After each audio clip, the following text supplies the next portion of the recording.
At the trash blast held at Dutchman Lake, volunteers gathered to give back to our public lands and restore the natural beauty of the Shawnee National Forest.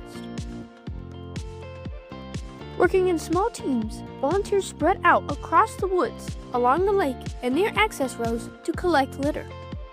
From large discarded items to tiny pieces of microtrash, every piece removed helps restore the area to its natural state.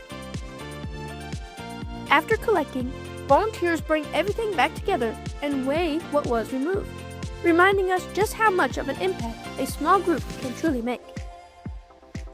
At this event, our volunteers removed a total of 106.5 pounds of debris.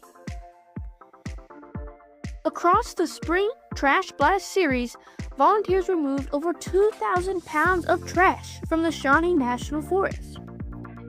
Each cleanup helps protect wildlife, improve water quality, and keep these spaces clean for everyone to enjoy.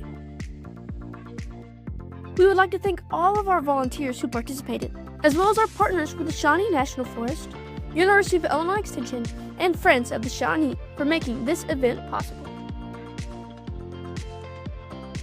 Interested in getting involved? Join us for an upcoming Trash Blast this fall.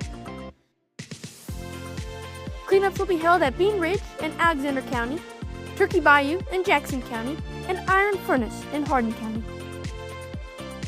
Events take place the first Friday of each month from 1 to 3 p.m.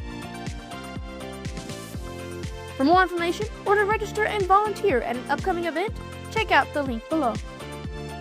Help us continue making a difference in our communities and our natural areas.